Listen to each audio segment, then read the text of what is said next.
for this serious topic of what are ghosts? Who's wondered? Are ghosts real? Do ghosts exist? So, this talk is for you. Why listen to this talk? Well, first, it's a fascinating topic. Everyone's like, well, ghosts, do they exist or not? Or it's educational. And this Krishna conscious knowledge that we have explains both the why and the how. The how and the why. Explaining how things work, but also why things work that way, which is hugely satisfying. When I first came across this, it's like, it's not just understand, it's not reading a textbook, it's like textbook and here was the reasoning behind why things are the way they are. So, and maybe we can change how we see the world and make better decisions in our lives, all from this topic of ghosts. That sounds good? Let's get started. So, overview of what we'll do. We'll talk about belief in ghosts. To understand ghosts, we need to understand first what are humans, and then we can understand ghosts. Then how does one become a ghost? And how do you defeat ghosts? How to become a real-life ghostbuster. If that sounds good, let's get started. All right, who believes in ghosts? Raise your hand. All right, over 50%, okay? Yeah. So, let's start with an introductory video on the topic. This is from a documentary called The Entity. If you want to look it up, it's free on YouTube. Thanks. More terrifying than any other. A nightmare that has haunted thousands of people all over the world. It felt as if there was a male presence there who was evil. I can remember seeing this figure in the doorway. I just knew it was female. A presence comes into the room, paralyzes its victim, then leaps on their body and assaults them. It hits me so hard at times where it just knocks me off my mattress. She's choking me so hard that I think that my voice box is going to collapse. Sometimes it's a shadowy figure, sometimes an old hag, sometimes a demon. But whatever shape it takes, the entity, as it is often called, has concrete effects, leaving its victims battered and exhausted, their lives in pieces. Sufferers are sure that when they see it, they are awake, and it is real. Science, psychology, and religion have all grappled with this phenomenon. Can any explain the mystery of the entity?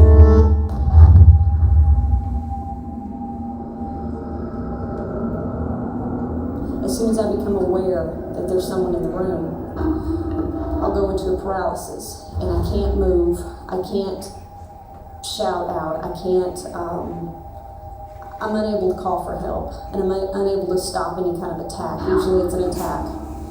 You can't move, you can't scream, it feels like you've been drugged somehow.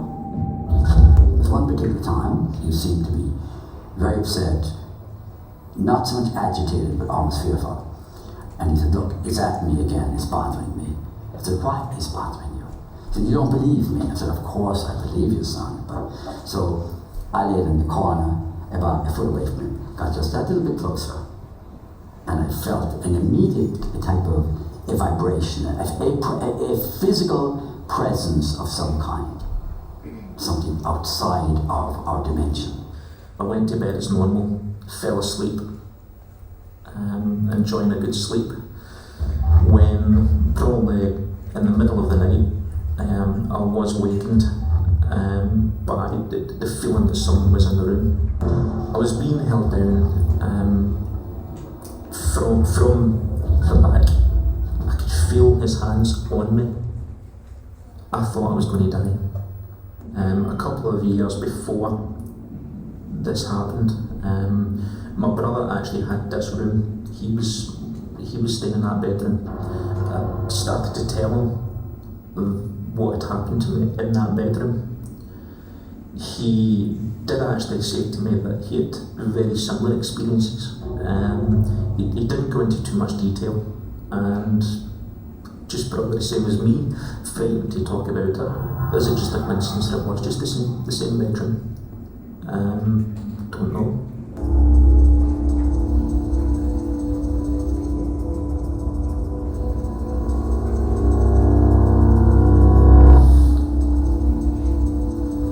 Ted said that something grabbed his leg.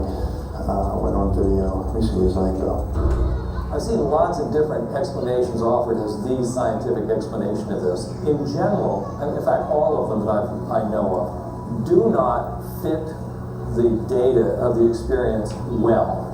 Now maybe someday people will be able to get to the point where they really do fit well. But I do think that it's not fair to people's experience and people's understanding of this sort of thing to take a loose, sloppy, hypothetical scientific explanation and figure, well, at least it's scientific, we ought to accept it. No, that's not right. It ought to really account for what needs to be accounted for. None of them do yet. Good luck, everybody.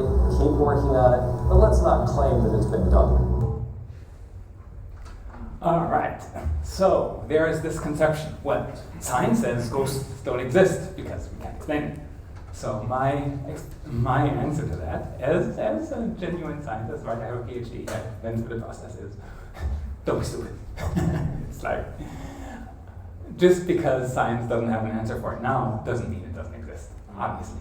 There are so many things that science acknowledges that we have no idea how it works, and yet they exist. Like, take dark energy, dark matter, why the universe exists in the first place, why cosmic inflation happens, why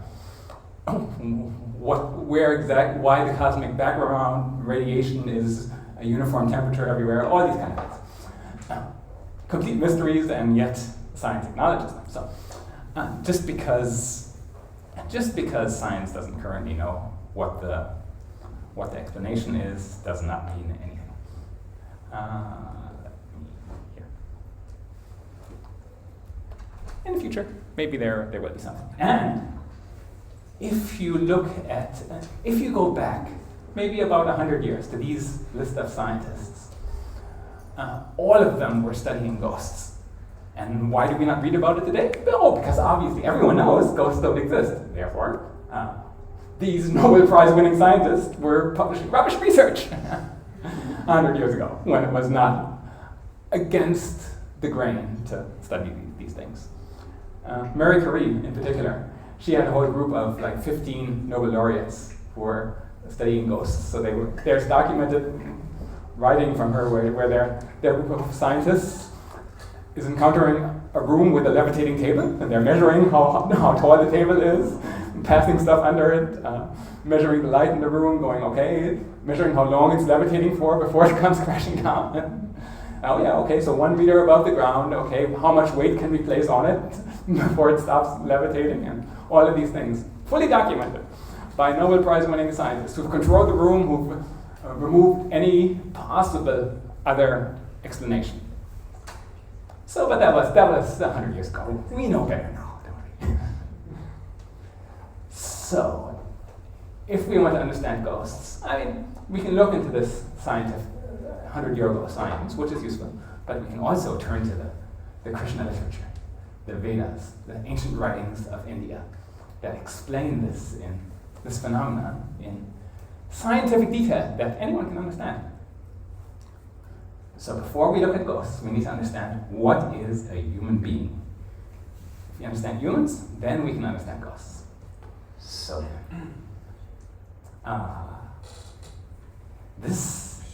if we look at Bhagavad Gita, it explains that I shall now explain to you knowledge, knowing which you will taste the eternal, Brahman, the spirit, beginningless and subordinate to me, lies beyond the cause and effect of this material world. Appropriate for a supernatural evening to get knowledge that is beyond the material world. All right. So the Krishna knowledge explains that humans are not just our physical bodies.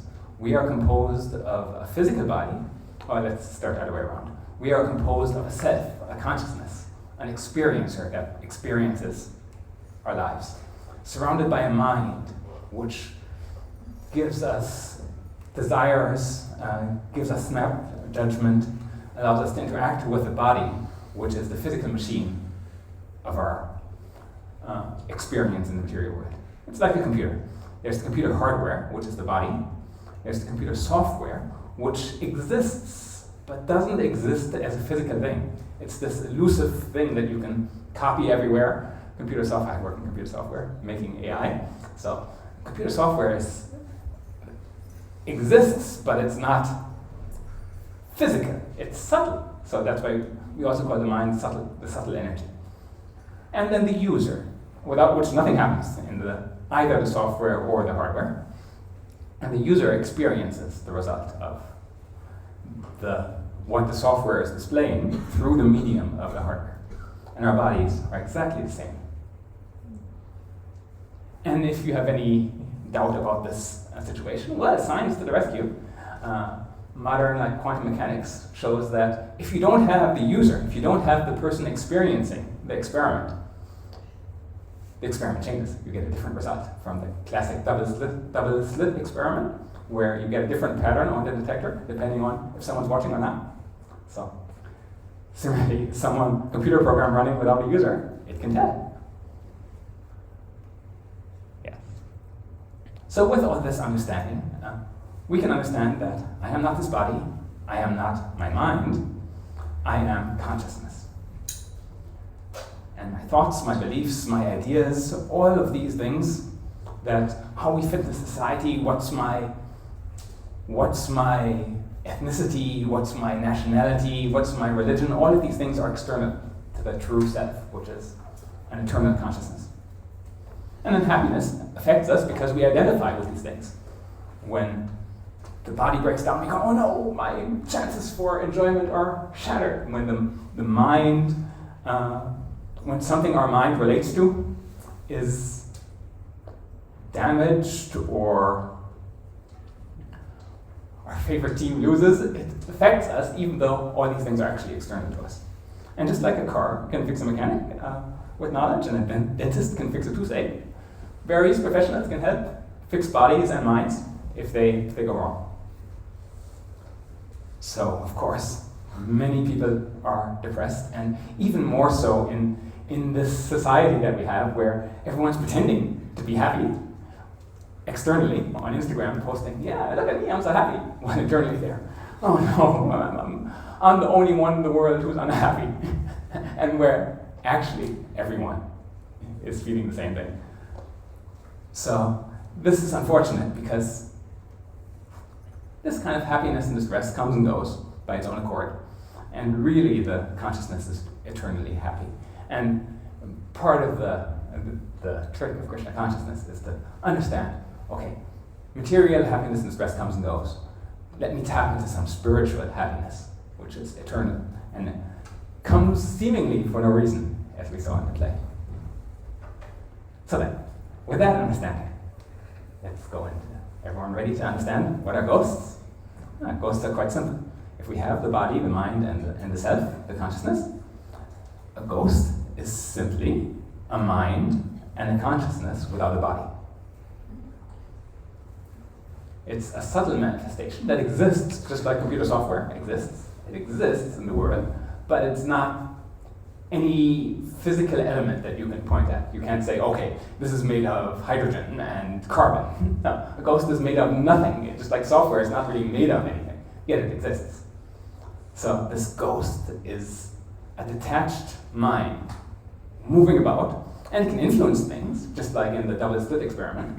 Having a consciousness and a mind there influences the scientific experiment, even though it doesn't actually exist materially as anything. So these are things that the Krishna knowledge explains about the physical world that scientists haven't quite acknowledged yet exist. But there's a problem. If you become a ghost, you're this mind without a body. How, and if you are a normal, average person, you have all these desires that you want to fulfill, and you don't have a body to fulfill them. You really want to eat something tasty. You want to hug someone. You want to drink something. You want to pet a cat. All these things that you can't do because you have no body. Your hand passes right through everything. You're a ghost, and that's kind of frustrating. So your ghost is like, oh.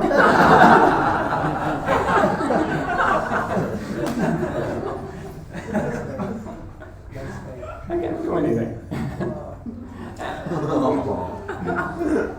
And you go mad. lifetime of not being able to satisfy any of your desires? It's horrible. So what ghosts do when there's so much craving that burger, they seek out people whose mind-body connection is weak and go, I'm going to take over your body. And they call this possession.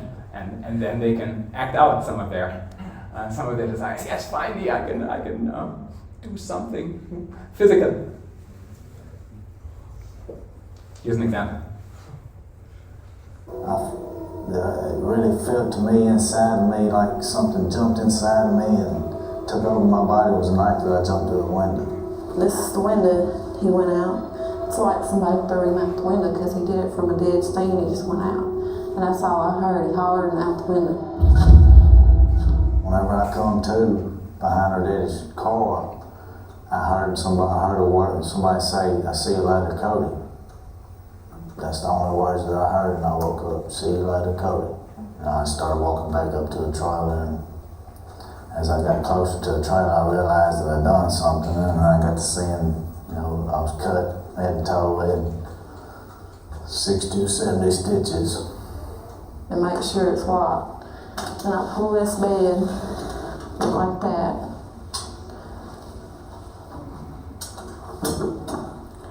Then I pull this up against it like that. That way he can't come in. Yet he hasn't been able to. When he hits the door now, it'll crack like that much. As far as he can get it.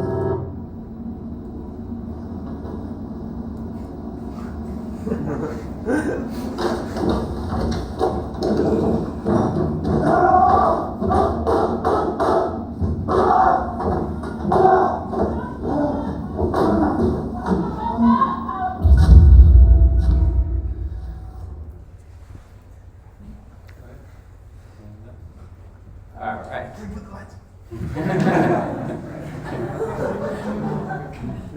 So you're like, okay, yes, maybe there's something to it. So some people are more affected by ghosts than others. Some people have a weaker link between their mind and their body, and are more vulnerable. And certain chemicals can weaken that link. In particular, cannabis, weed, marijuana, whatever you want to call it.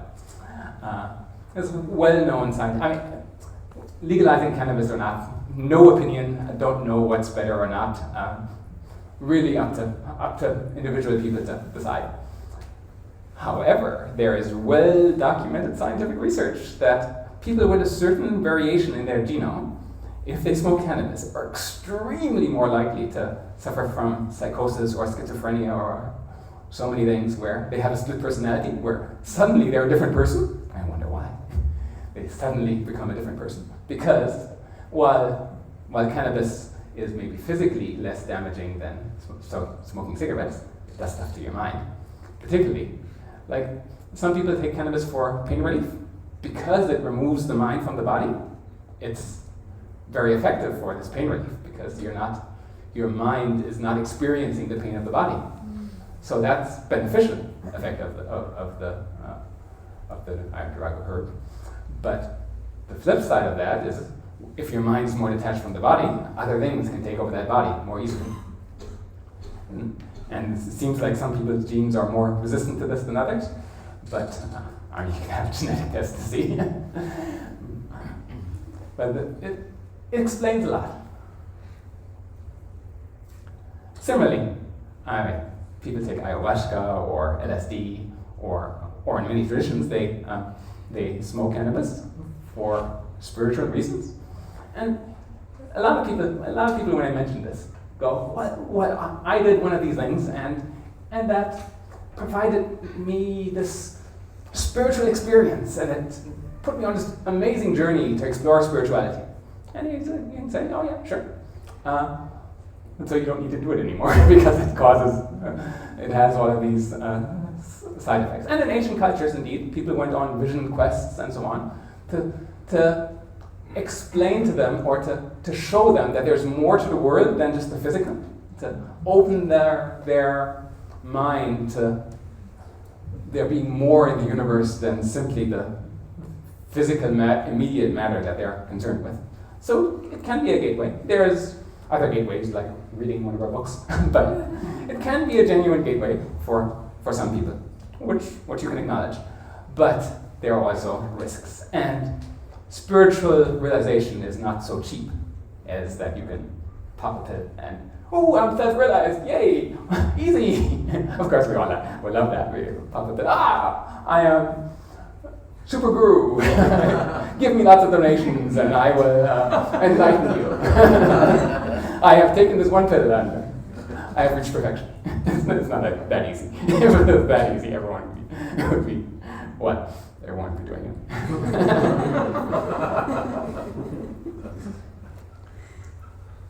So then,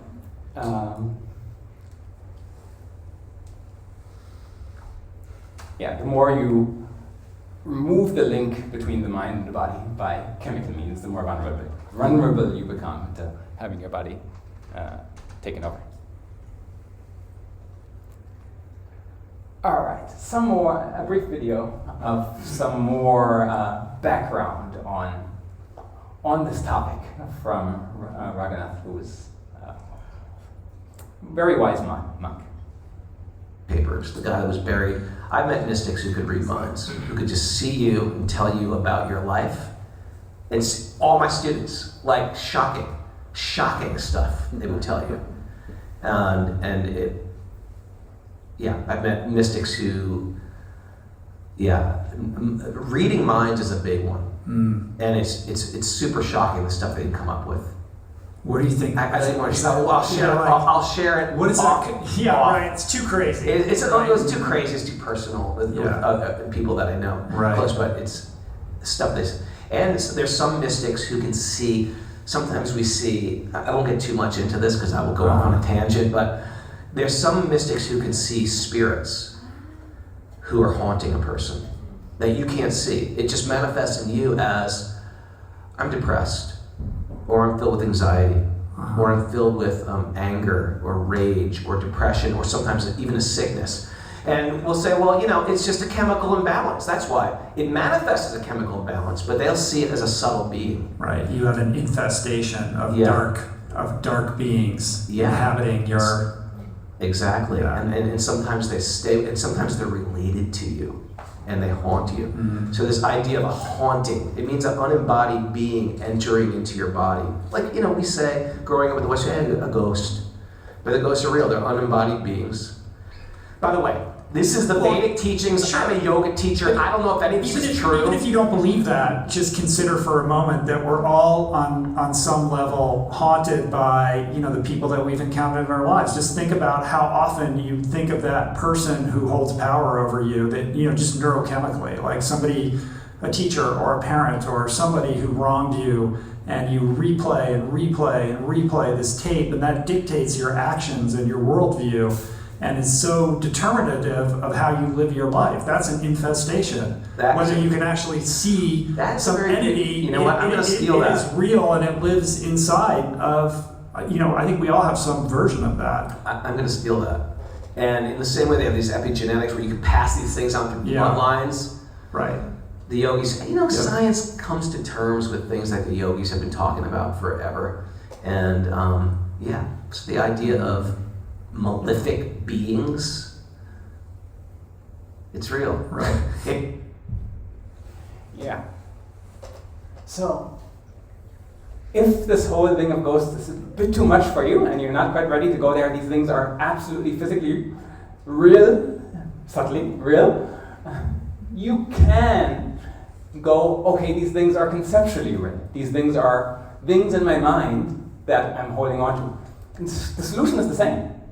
It doesn't matter if you believe in ghosts as being completely real, or if you think ghosts are kind of these ideas and these things that you hold on to.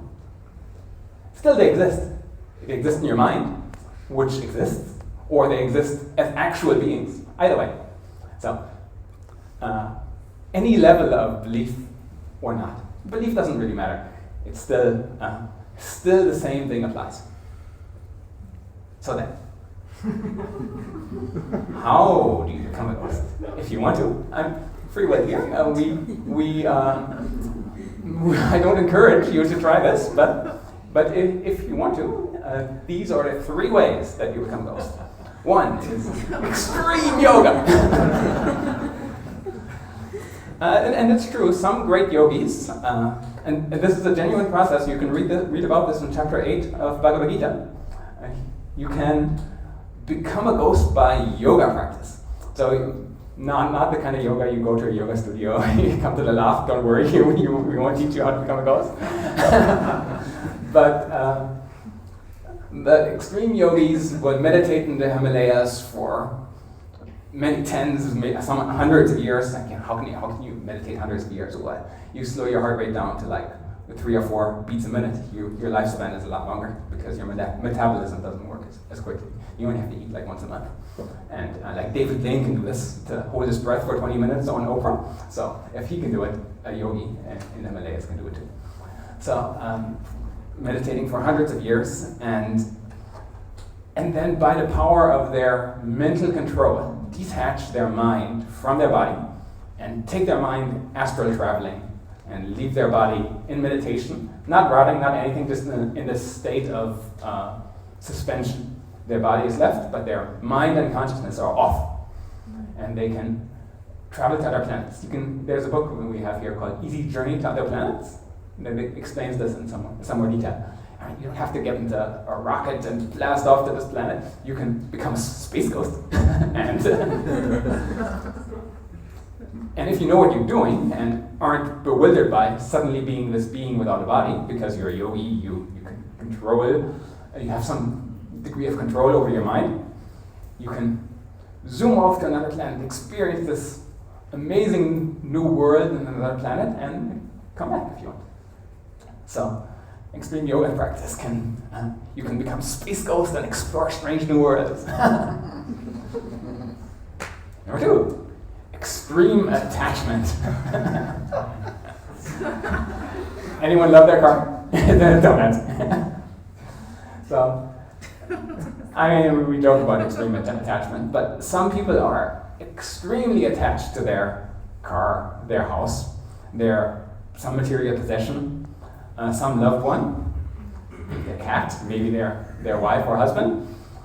And when it comes time for them to leave their body, they don't want to go because I really want to stay with this house. I grew up in this house. I spend my family's house 5 generations to the past. I'm not going to leave this house. I love this house so much.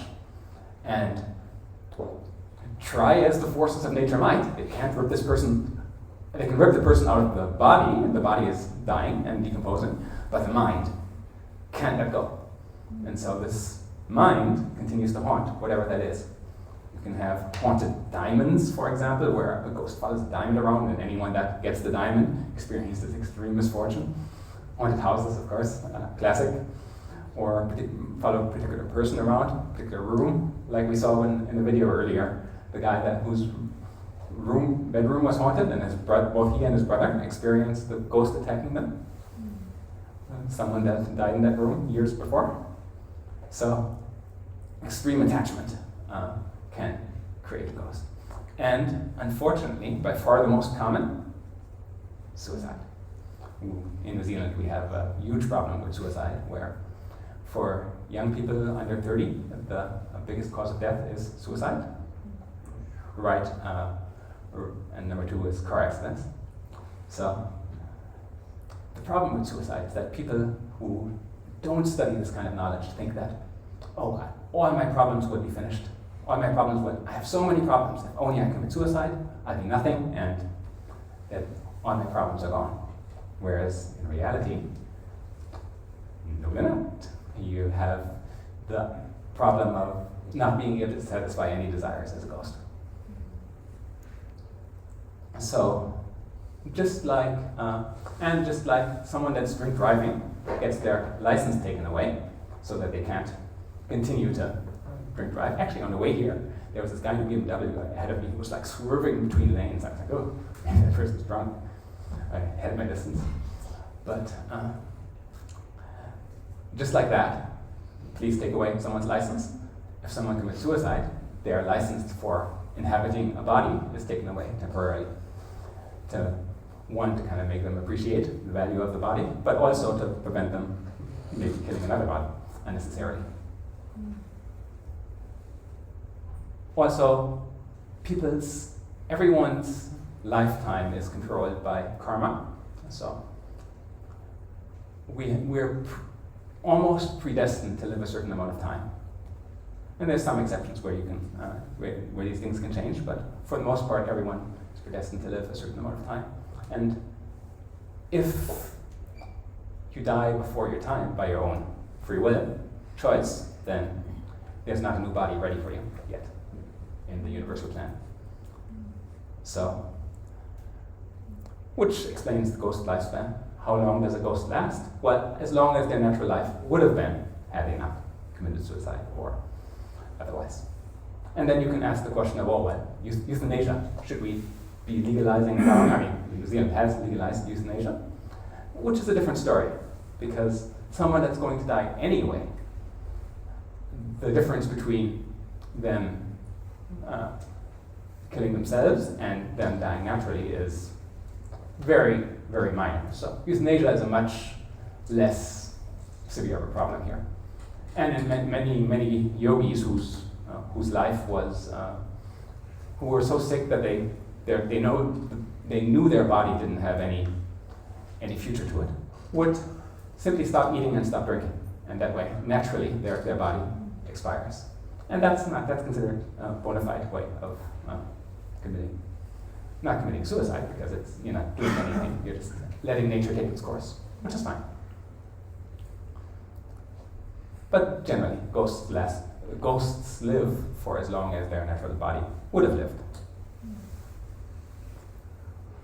All right, on that somber topic, let's go to something more fun. How do you defeat ghosts? Do you get a proton cannon and blast the ghost? Does that work? No. Well, first thing, if you read a book like Bhagavad Gita, it explains, in this endeavor, there is no loss or diminution, and a little advancement on this path can protect one from the most dangerous type of fear. And one of the most dangerous types of fear is, of course, becoming a ghost. So even a tiny bit of spiritual advancement can protect everyone. And I think just even being here today is enough to protect majority of people here from ever being in any remote danger of becoming a ghost. It's tiny bit of spiritual advancement is all you need, and becoming a ghost is practically impossible. So, for further protection, don't wait, run, get a copy of Bhagavad Gita and read it.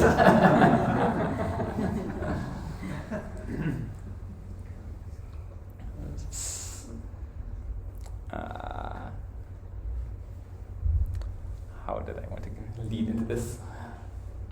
All right, yes. So, we learned about the effects of various chemical substances, herbal substances and chemicals, on weakening the connection of the body and the mind, to making the body more vulnerable to be taken over by a ghost. Well, the process of Krishna consciousness is a way of strengthening that link once damaged and in general. And for those that are after the realizations, the pleasures of taking various herbal or chemical substances, well, Krishna consciousness provides a positive alternative. And I'll read you this excerpt from a newspaper published in 1966, when Prabhupada came over from India and armed with all of this knowledge and taught people in the 60s Krishna consciousness, and it exploded from there all over the world. This newspaper, somewhat humorously, captures the feeling of the time, where it says, this newspaper is the East Village Other. Say birth now, Hare Krishna. In only 3 months, the man, A.C. Bhaktivedanta Swami Prabhupada, succeeding in convincing the world's toughest audience, bohemians, acid heads, potheads, and hippies, of a new brand of consciousness expansion that's sweeter than acid, cheaper than pot, and unbustable by fuzz. How is this all possible? Through Krishna, the Swami says. Yeah, police is not gonna bust you for chanting Hare Krishna, where some other things are a little bit more illegal. And the Swami was showing the newspaper, and he was like, "This is all right." So, more specifically, first of all, clean habits, surroundings, and lifestyle. By having clean surroundings, clean diet, and clean relationships, truthful dealings with other people around us, that's what's called a mode of goodness lifestyle, something that creates enduring happiness that's not so vulnerable to the ups and downs of life. And it can repair, and this kind of lifestyle can gradually repair a damaged mind.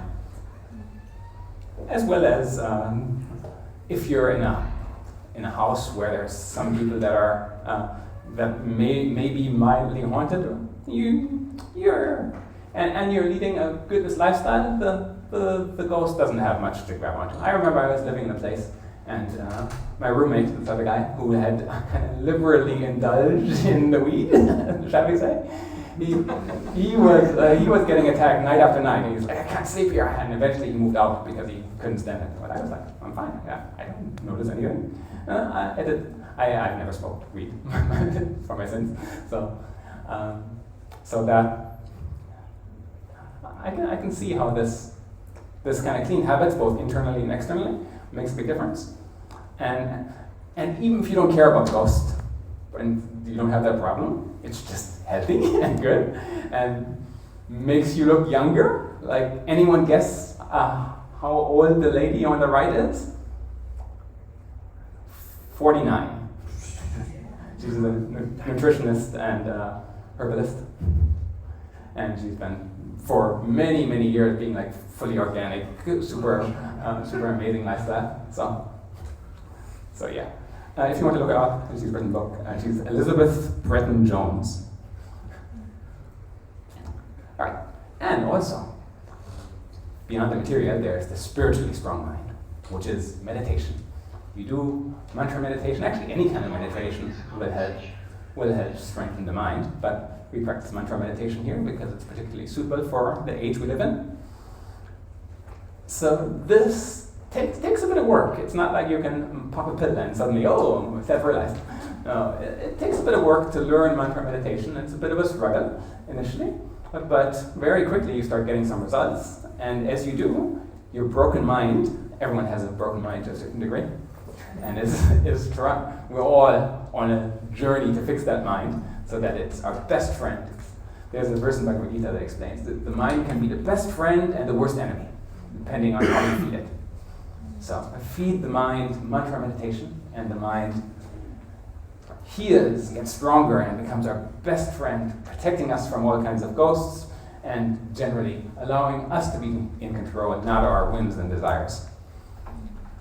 And besides, and if you don't care about all this stuff, again, having a strong mind is super useful for working a job.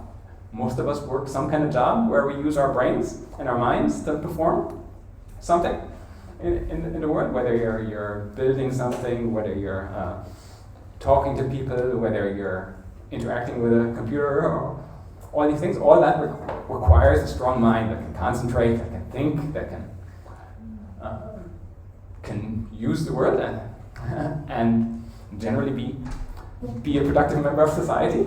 So mantra meditation again strengthens the mind and gives people who practice it a competitive advantage, if that's what you're after. Or if you're more concerned with the subtle than the material, a spiritually strong mind can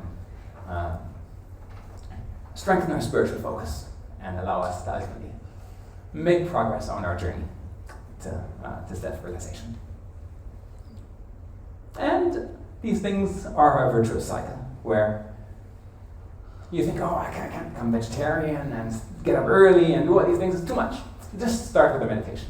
Don't worry about the rest of the stuff.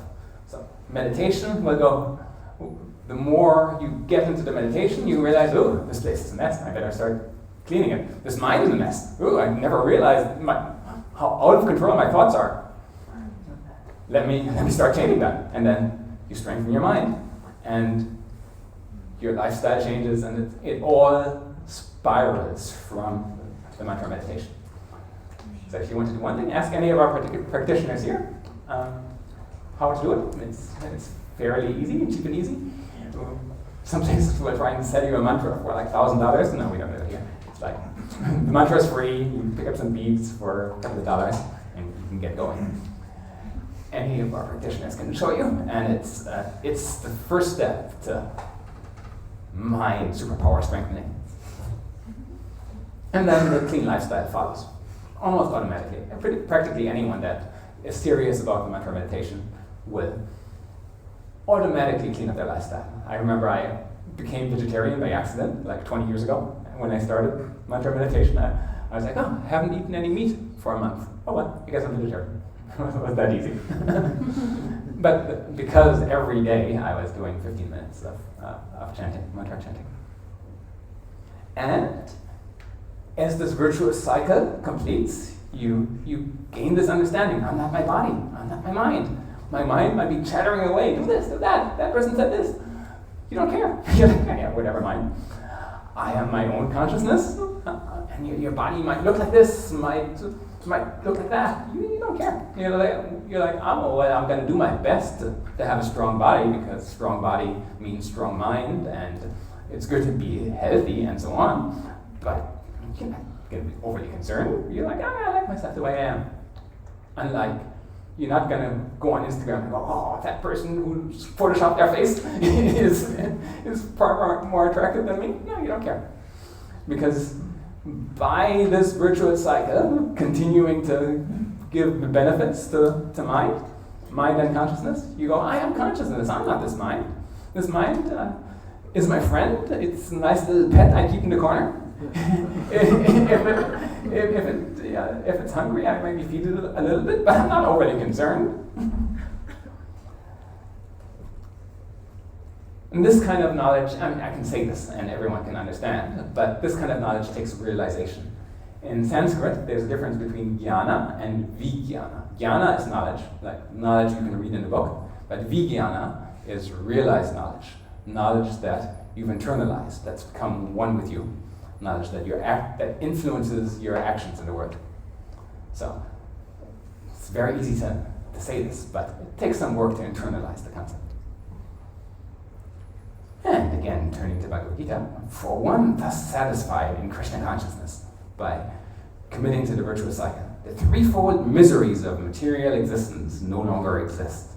Threefold miseries are things that external, natural disasters, things that nature can impose on you that are horrible, things that other people can impose on you that are horrible, and things that your own mind imposes on you that are horrible. So, 3 miseries coming from nature, from other people, and from your own mind. All of those no longer exist. In such satisfied consciousness, one's intelligence is soon well established. Then you have genuine intelligence that's able to make decisions in our lives with full consciousness of those. Alright, so that's how you defeat ghosts. Someone with that kind of consciousness, ghost, bounces off and runs away. It's impossible for a ghost to do anything. So then, let's move on to a story of a real-life ghostbuster. Bhaktivinoda Thakur, who is one of the great teachers in the Krishna tradition. And Bhaktivinoda Thakur is the teacher of the teacher of the teacher of the teacher of Prabhupada, who came to the West. So, there's one too many teachers, actually. Anyway, his son, Bhaktisiddhanta Saraswati Thakur, was Prabhupada's teacher. So, he lived till he was 76, and he was living in eastern India, in West Bengal in India, kind of around Calcutta, that kind of area. And he was a city magistrate and a high court judge The British, he was only one of 4 Indian-born high court judges in India, and the British were so impressed with his legal knowledge that they promoted him to be a judge, and his judgments were very good, and he was so popular that the British government built a train line to his house so that people could come and get advice from him. Yeah, he had 13 sons, all of which did amazing things in the world. So Bhaktivinoda Thakur was, and of course he studied this Krishna consciousness, and he wrote many amazing songs and poems and articles about Krishna consciousness, and they're still preserved. This is not too long ago, it's like 100 years ago. This person really existed. And 2 years ago, when I went to India, I visited his house. And that's his house in the top left, and that's his bed in the bottom left. And he, among other accomplishments, he built himself his own electric fan because it was too hot in his house.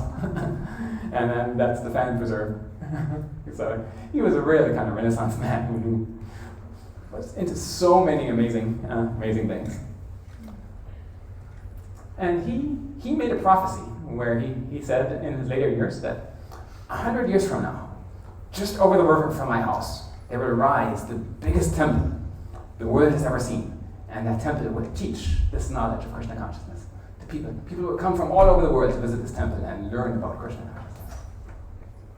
And indeed, if you look over the river today, there is the temple of Vedic Planetarium, which I visited when I was in India, in Mayapur. It's huge, like this is the biggest temple in the world. It's not quite finished yet, but it is amazing hub, and it'll be full of exhibits explaining Krishna consciousness and teaching this knowledge to anyone that's wanting to learn.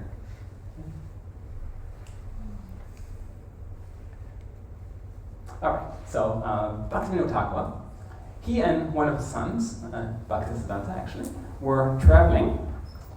They were traveling, exploring they were traveling village to village on their way to various holy places in India, and they stopped at a village called Kolinagram. And they arrived there quite late, and the villagers showed the father and son into a house where they were going to stay. So the next morning, they spent the night in the house, and the next morning they woke up and the villagers asked them, "How did you sleep? Did you sleep comfortably?" And Bhaktivinoda's like, "Yes, we slept very well, thank you very much." And the villagers were very, very confused. "That house we gave you is haunted by a powerful ghost. We had no other place to give you, everywhere else was occupied. But everyone that sleeps there is haunted by the ghost and can't sleep at all. The whole night they're tormented by this ghost." And Bhaktivinoda Thakur replied, "Yes, I remember. The ghost did come and tried to disturb us, but I loudly chanted this Hare Krishna mantra for a little bit, and the ghost just went away. And I can assure you, that ghost is not going to bother anyone else anymore."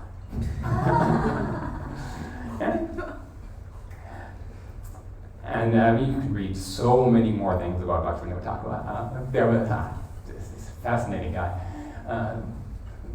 There was once a case where this one yogi was claiming, "I am God," and collecting donations from a whole bunch of people. "And if you don't give me a donation, I'm going to curse you and make you sick."